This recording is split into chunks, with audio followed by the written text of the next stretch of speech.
What's up, guys? It's your boy Chavez here. Now, a video you said is basically like watching the History Channel, maybe like the Discovery Channel, even. A guy named Tom Scott, he goes to interesting places, teaches you interesting things, and all on his own dime, maybe. Or maybe the dime of others. I'm not quite sure who pays for the excursion. But let's get into it. Let's check it out. It's a good assortment of vids. I don't know. I always like these like variety content things. I think it works very well for good stuff to watch. So sit back, relax, and let's go learn some stuff. The first one is the giant chainmail box that stops a house dissolving. Now that sounds like a fever dream, but it's got 2.8 million views. So it's got to be something interesting.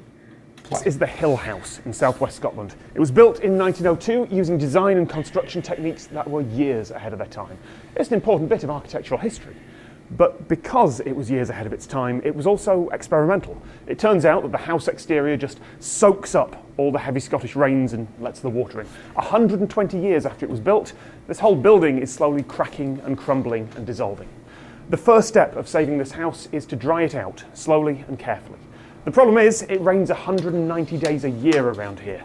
So the National Trust for Scotland right now. had to build a very big drying room. The Hill House is so... Oh, it's not raining right there. That's the sound of the outside? ...important. It is globally known. We attract visitors from all over the world on a pilgrimage to come and visit the Hill House. Charles Rennie Mackintosh is definitely one of Scotland's most famous architects and designers. It is Mackintosh's domestic masterpiece. It really is so ahead of its time. When you walk through the front door, when you picture what was essentially a Victorian family living in this house, you realise how forward-thinking Mackintosh was in his design. He used a material called Portland cement on the exterior. There was no lime at all used on site as well. We're located in one of the wettest parts of Scotland in Helensburgh, so it really was a recipe for disaster. The Hill House has been described as dissolving like an aspirin in a glass of water. The box basically buys us some time to dry the house out, shelter it from around 86% of the elements. It acts like a giant umbrella and shields the house from the weather. The walls of this box are made of chainmail. If you go and order a modern armour costume with a chainmail vest, it will be made of this same stuff. Wow. It's more than 30 million rings of stainless steel linked together, weighing 8 tonnes. The roof catches most of the rain and the chainmail catches what blows in from the sides, but it also lets air through for ventilation. It lets bees and other insects through to pollinate the plants in here.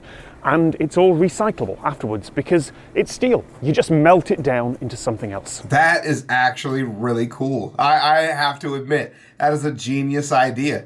The box is made up of 32.4 million individual chainmail links that surround the house in the world's largest sheet of chainmail. In terms of construction, it took 9 months. It really is one of a kind. It cost around £4.5 million. If you were to cover the house completely, it would be at risk of suffering from environmental shock and it would cause more damage than good. The box still allows the house to breathe. That's really important. It would dry out too quickly, it would cause damage to the exterior and indeed to the collection inside the property as well. Before you'd be able to visit the house, and it was here on its own and it was amazing, but the box adds another level.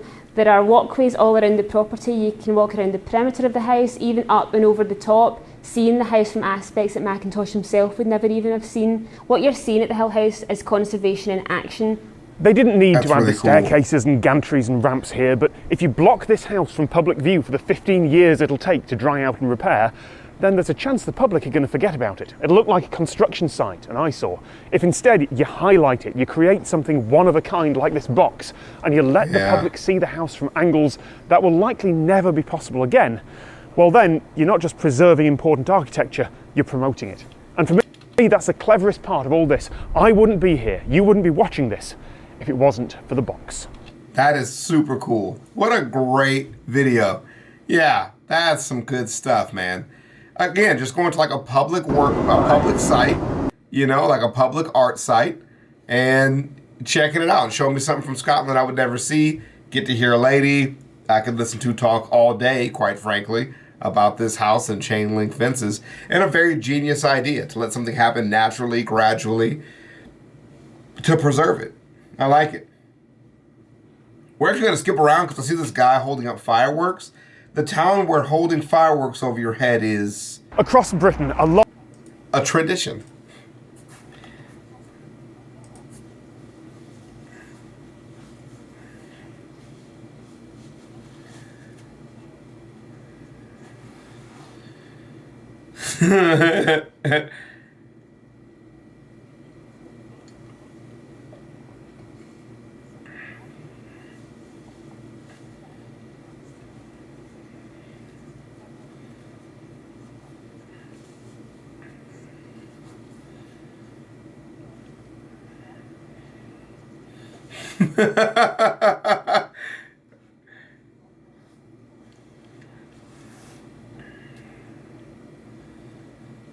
Awesome, dude. So one quick thing about city planning. The way that this city is put together is so satisfying. These little coves of houses with the streets kind of winding in between. Then you have like kind of like a monument, kind of centralized. It doesn't quite look sprawled. It looks more planned.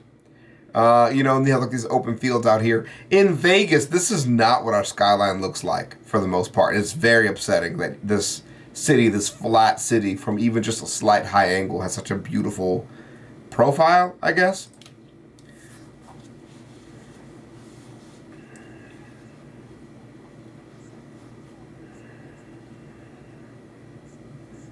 Cool.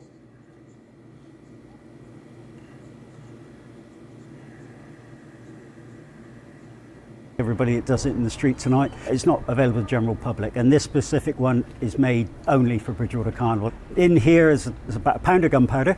Okay. And Yeah. various metallic elements. So you've got iron, titanium, All stuff that's going to spark. phosphorus, and lots Yeah, of phosphorus okay. metals. So exactly right. So you get the heat burning from the gunpowder initially, which heats up the metal, Yep. and that comes out and then gives you the golds, the silvers, as the heated elements come out the top. Cool. So I'm going to be holding a large chunk of flaming gunpowder and metal dust above my head. Above, 2 feet above your head, Okay.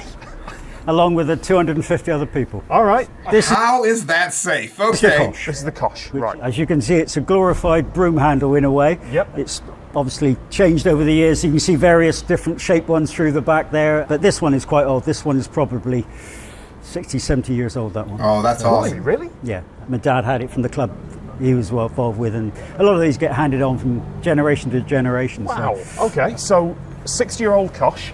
Yep. And it's having, some Oh, explosives. you literally just tie it on. I was trying to figure out how it worked. Dude, you literally just tie the firework to the end of the stick and hold it up. That's insanity. Tied to it. Let's do it. so if you can hold it Yeah. Yep. like that, they were roped on for generations, but rope tends to stretch. Years ago, they used to have a bang in, which is a fire at the end, right, okay. which we can't have any aerial anymore. We're not allowed to fire things up into the air. Okay. So- I mean, we are on a high street. Well- That doesn't seem unreasonable. It's like any of these traditional regional things that it wouldn't be allowed if you were asked anywhere else in the world to do it now. In England in particular, they would not allow it. How do you keep it safe then? Because obviously there's a lot of gunpowder going on. There's going to be crowds around in the street. Firstly, you'll be fully kitted out in PPE, so Yeah. you'll have all your full protection on. When we leave here and we line you up, you'll be carrying this out with your gloved hand over the fuse. So it's like Right. it's held like that over your Okay. shoulder. Okay. This is a bag of lighting wads. It's soaked in fluid, lighter Blue roll fluid. and lighter fluid. Yep. Okay. We place those down the middle of the street. Yep. And once I'm happy that they're all in place, Mm-hmm. I sound a horn.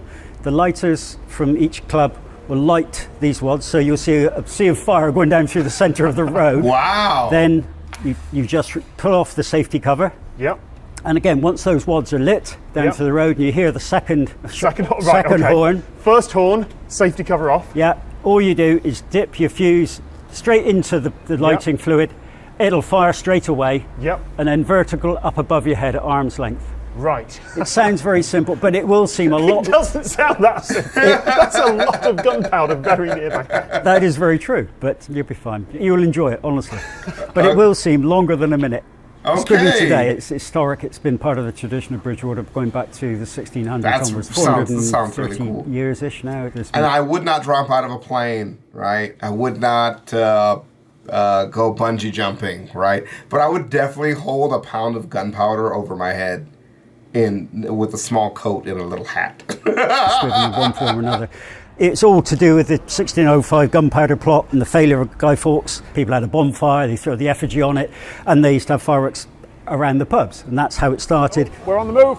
Yeah. Back then, they would make their own fireworks at home, which was lots of wads of paper, and of course they're very volatile. A lot of them exploded, people were killed over the years, and then Groups in the pubs then started to have a theme, they would dress up, so carnival was born from that. But the squibbing was the start of it. And then coming right up to the modern day, post Second World War onwards, we've had organised displays. Obviously the finale after the carnival procession is the squibbing event. Like the wads. We have got the opportunity to set a record. The 400th anniversary in 2005 of the failed gunpowder plot, we had 180. So I said, let's try and get 200, and the clubs have been great, so I got 250. Okay, now I'm nervous. Yeah. From 10, 9, 8, 7, 6, 5, 4, 3, 2, 1. Like those squids! Get it over your head, man. Wow. Holy crap. Yo. That's intense. That's so cool looking. Man, check that out. Ooh, that's so bright. Squibbing is unique to Bridgewater, it's unique to Bridgewater Carnival. It's the biggest illuminated carnival in Europe and probably the second or third in the whole world. So it is something special, and squibbing is a big part of that. Thank you very much indeed, ladies and gentlemen. Man, look at We that. sincerely hope that next year we'll have a proper carnival back on the streets of Bridgewater. Have a good journey home, and we'll see you back here next year on the streets of Bridgewater on Saturday, the 5th of November. 5th of November. What beautiful weather that must be, the 5th of November, man. We'll see how this video does. We'll put those two up, and then we'll check it out. There seems to be a lot going on with this channel, but I think that's a good start. So let me know if you guys like it, if you guys enjoy it. We'll see you guys around. Peace.